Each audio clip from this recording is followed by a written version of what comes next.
Our next speaker is Momin Malik, and he is giving a talk called 3 Open Problems for Historians of AI. And I love talks that begin and end with problems. So, yeah.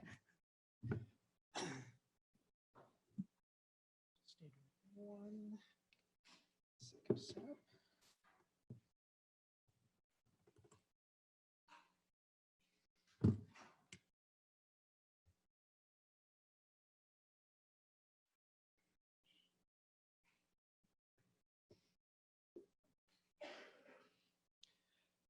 Okay, thank you everybody. I'm Momin, and to tell you a little bit about me, I did my undergraduate in history of science, was trying to figure out what to do with that degree, was thinking about grad school, but I worked at a policy and law research center for a while.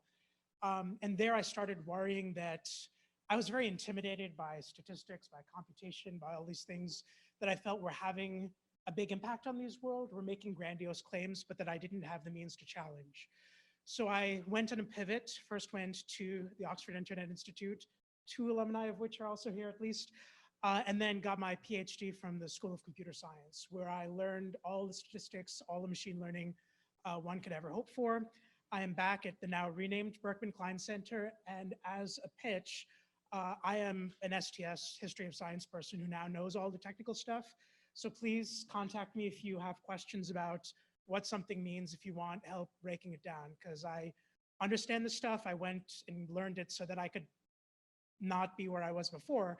And I'd love to help people who may not have the luxury of a 5-year PhD worth of statistics and machine learning coursework. Very few people have taken me up on this offer so far, so please, some people do. These are the 3 problems, and I'll be going through them in turn. You can keep track of them on the sidebar on the left.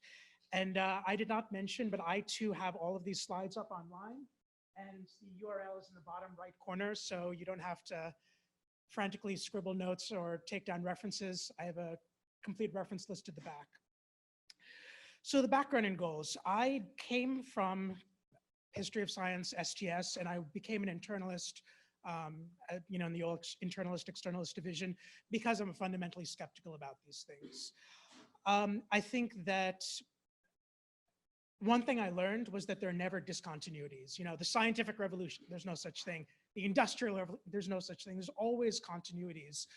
But also I learned to be skeptical of disciplinary histories. And so the continuity between what AI has been, what machine learning has been, and what it is now is something to be suspect of.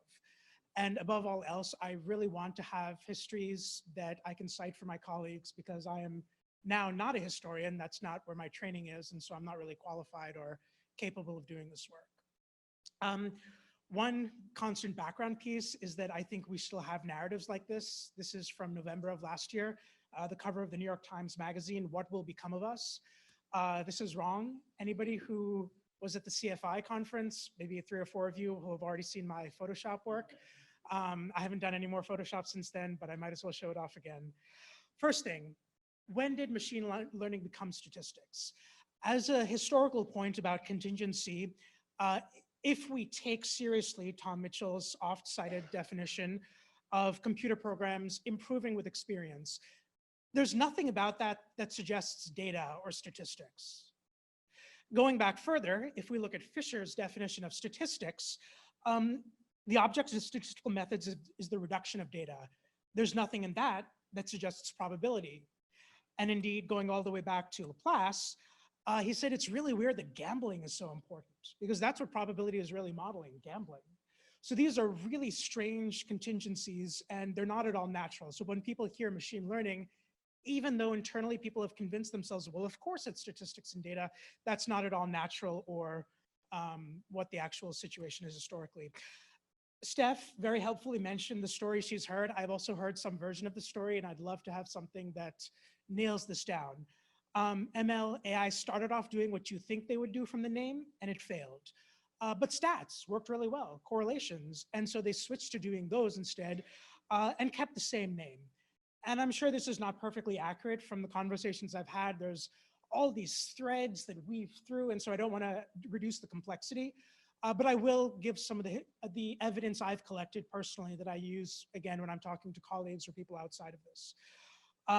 Peter Norvig has this very interesting blog post on Chomsky where he says, 14 years, I tried it didn't work.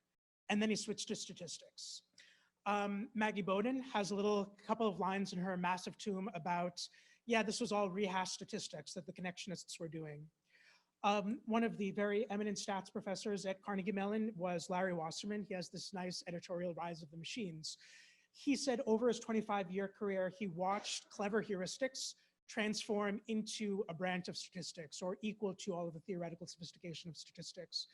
And Leo Breiman, the talk before mentioned his first culture, the second culture. He's saying that machine learning is now a second culture of statistics. Why does it matter?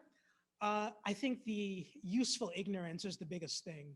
The single best book I can recommend for lay readers is Broussard's Artificial Unintelligence. I love, love, love this book. People who ask me what's one book I can read to understand this stuff, I now have something I can recommend. And there's a very useful story in chapter 3 where Meredith Broussard talks about being at a convention, talking to a journalism student. She's showing off something she's written and he's saying, so it's not real AI? Oh, it's real and it's spectacular, but you know there's no simulated person in the machine. And he said, I thought that's what it was. And there's these Hollywood narratives out there, and I think that marketing departments of big tech firms, wherever it's coming from, this is the prevailing narrative, and it's very helpful to have rigorous histories that we can use to fight back against this. Demystification, I think, is a big part of that. I am surprised I'm the first one to pull up memes here. These are both from an article talking about how machine learning is not just statistics, and I think there are good arguments for that, but a lot of the underlying machinery is statistical, and that helps demystify it a lot. Saying that there's no understanding, it's all correlations. And all the ways that correlations can fail, machine learning can fail, is really helpful to people who might have studied policy, econometrics, who might be dealing with decisions to purchase some of these technologies that people come and sell them. Second, when did algorithms become models? This is something I'm working on of levels of abstraction. Of course, all practice is continuous. These aren't really discrete levels, but they are very useful for pedagogy and for practice. There is a very efficient division of labor between gathering data and what the data is like, for example, binary outcomes, the models that the data are put through, such as logistic regression, the algorithms that fit the models. So logistic regression can be fit with gradient descent, with iteratively reweighted least squares, with grid search. That's what I would really call the algorithm, and not just collapse everything into this one category. Software, I might do this in R. I might use the R commands that execute Fortran code. And the hardware, my laptop processor or a cloud server. And of course, where people have gone across these boundaries have been a lot of advances, internally speaking. All models are developed by motivation with types of data. Decision trees, and I'm so grateful to Matt, and I hope there's more history like this, talking about how people who were doing algorithms kind of fell into doing modeling. And I think that's what Leo Breiman's story is about him recognizing, hey, if I think about these algorithms as models, I can do such and such with it. That's the interpretation I'm taking, or that's what I want to get out of it. With Lasso, which is also L1 regularization, statisticians doing what they wanted, which is true kind of sparse regression, is computationally infeasible. But by relaxing it a bit, by thinking about how you algorithmically implement it, you get something that's kind of one of the shining accomplishments of statistics and used across machine learning. Implementation, if I do my own iteratively reweighted least squares in R, it's much worse than if I use the Fortran code that R can call. And then writing all these parallel processing things that can use distributed architectures. Again, all of these are breaking down those levels of abstraction, and that's where some of the most important work is. But that doesn't mean that these aren't still solid divisions of labor, and grouping everything under algorithms, I think, misses how the logic we should really be concerned with is the logic of models, how models kind of chop up the world. What are the advantages of this rhetorical distancing of algorithms from what I think we're really talking about models? Maybe it's to ignore assumptions. Maybe the language of learning and improvement can avoid things like the analysis of convergence. And maybe there are other psychological or political benefits that I hope somebody can look at. One example that I'm experimenting with giving is Gillespie has this fantastic piece, Can an Algorithm Be Wrong? But if we knew we were talking about models, then George Box in 1979 wrote, all models are wrong, right? We wouldn't need to have this conversation if we just saw that what we care about is the model underlying the algorithm. Megalomania, as one of my colleagues who has not given me permission to cite this, so I will leave her unnamed, has said, it's like somebody volunteered to be a straw horse.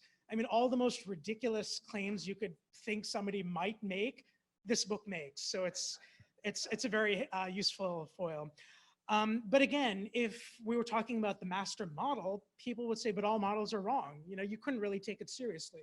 So maybe this is some rhetorical distancing. Why does it matter?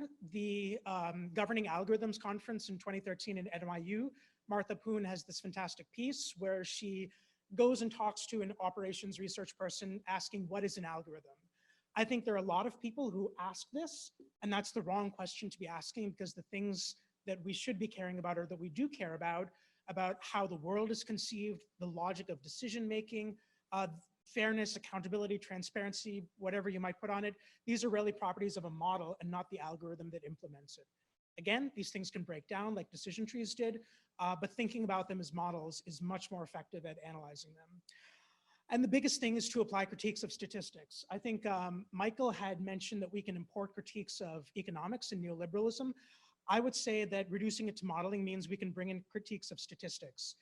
Andrew Abbott has a fantastic one talking about the data table, entities or observations and properties. This contradicts everything in theoretical sociology. So we are having an artificial view of the world. Machine learning inherits all of this from statistics. There's a great blog post that I always like to cite, your demand for statistical proof is racist, how we demand certain types of quantitative evidence as a way of delegitimizing the lived experiences of certain people. And I think if you look at the way machine learning is deployed, it's doing very similar things. Even if it's not, analysis to demonstrate racism or to prove racism, it ends up doing very similar things of privileging numbers over lived experiences, just like statistics has done. Todd Rose has his end of average in this very nice video on Vimeo if you want to see it. The Air Force designed for the average pilot. A lot of people died. There's no such thing as an average pilot. Everybody has variability. So they came up with, adjustable seats, and that's a much better improvement. So all of these critiques can be applied to machine learning as well, and I see them missing. There's no such thing as personalized medicine or individualized risk score. It's all central tendencies. Something mixed up about it, but it's all using the mean to characterize, or some central tendency to characterize a population. And the last, I know I'm running short on time, is the genealogy of prediction. Prediction is scary powerful. And the way it's used, again, in the press, in rhetoric, you can predict tomorrow's news. But if you start looking closer, things are a little weird. It's hard to see, but it says accurately predict the future. Why the future? What else would you predict? The past? Because the definition of predict is, in advance or the future. Well, actually, yes. Daniel Gaio-Avello has a kind of polemic that I love. It's not prediction at all. It's all post hoc correlations.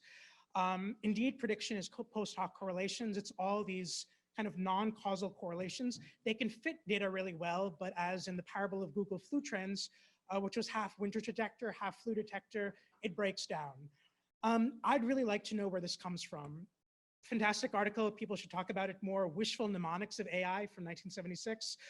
You can feel the power beneath your fingertips when you type goal. It's a very nice auto psychoanalysis and critique. But I think prediction is not like that. It's much older. The oldest mention I could find in my kind of very casual search was Pearson and something very, racist and reductionist, talking about predicting percentage of dark individuals. Shannon has, prediction in the title. Ray Solomonoff, prediction in inductive inference machine. There's this book that I've come across that I'm enjoying, but I've only started. This is a philosophy book. And it does have a little history in the beginning that, hey, prediction's been really important to people for a long time.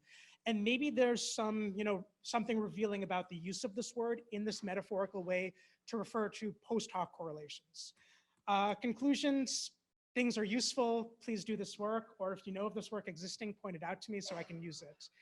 And I think I have 1 minute to give a Nietzsche quote or a version of a Nietzsche quote. In some remote corner of a server farm were countless machines are poured out in flickering arrays.